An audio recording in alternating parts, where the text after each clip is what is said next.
بسیار برادرها سوال می‌کنند که چوب ویدیوهای نو برآمده است. برادرها شما خواهش میکنم که برای هر یک ثبتی مرا هر یک ویدیوی مرا دیدن شنیدن باید شما پادپیسکه داشته باشین. نمیخواد یا نرچلی که ژلت نکنین. وقتی که نرچلی که ژلت نکردین هر لحظه مرا میبینین. یک قصه نقل میکنیم درباره ماریاکو. کرابل با کاپیتان داره، با بخشی سالدات داره، و باشیسته داره، دوارنیک داره. خیلی ارزه عوضی کرابل بسیار که کرابل هم که میبروید اوکیان در رفته ایستیان یا سالدات اوستاسی سیگریت کشی میبروید نگاه میکنه کاپیتان هم که دودی سیگریت شدم که حلقه برآمده است. این سالداتی که بیچاره من که یک سیگریت ها گیران میکنم بخی همون لرزه خودش زیق. از سالدات گفته چی خیلی که چی کشیده استای؟ گفته نمی ابیچ نیخواد تباک. نکاش گفته اوتاری با گفته خودت چی کشیده رفیق کاپیتان؟ گفته ما کم تر مخورکو میگیرم. ای بین پای زنه کم تر 5-6 پشمک میگیرم. یا جایی میکنم آنها خیلی نرمال نی. کیفشم نرمال نی همش نرمال نی.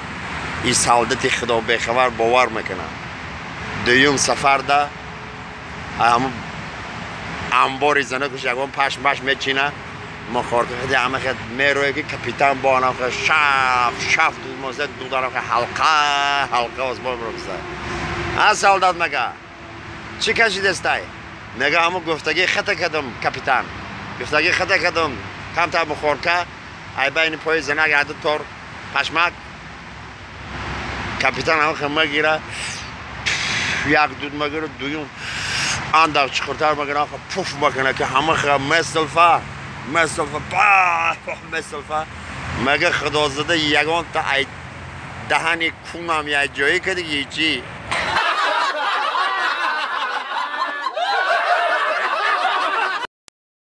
خیر روزای آخر قصه فقط ما راه دکی هستیم. قصه فقط درباره شافیاروی دو دلنبایشی که میبرن ریز طرف همون دولت های خارجی بجای خیلی 10 روز میرن 15 روز میرن سکس میفروشونن سکس سیره بایی نمیتونن ایش طرف ایش نگاه میکنه ایش طرف ایش نگاه میکنه ماشین هم من نمیکنه ایش بفرشید ایش های میکنه ایش بفرشید ایش های میکنه.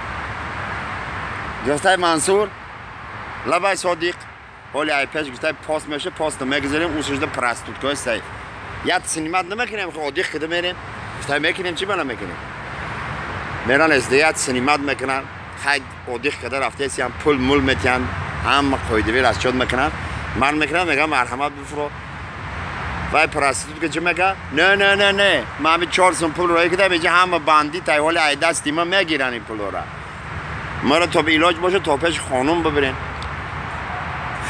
هر دوش های کده کمپیر در درو های میکنن قشلاق مدره پیش یک خانم میگم خونی من فورو من میکنه ای دوری خانم 3 تانه خیلی بخم میروین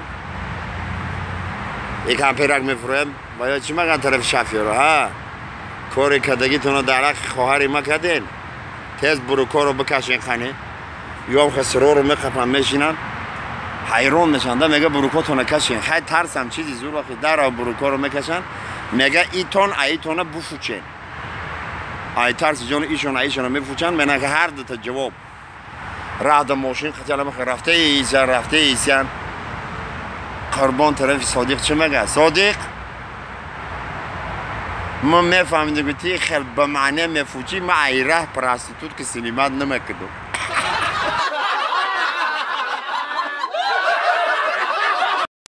من به این حالت ها نگاه کنیم برادرها با دیر رهایی که در این رها آدم ها میگذاشتن مهر و محبت داشتن آدم و آدمگری بود از دیگه در این رها هیچی نمیگذارد من مرگی یاران رفت اندر دیده و از یادها کس نداند دوستی بین خلقان را چی شد. این ده خدازده که نه خدا رو یاد میکنن نه رحیمه. این هم ختیامی بود.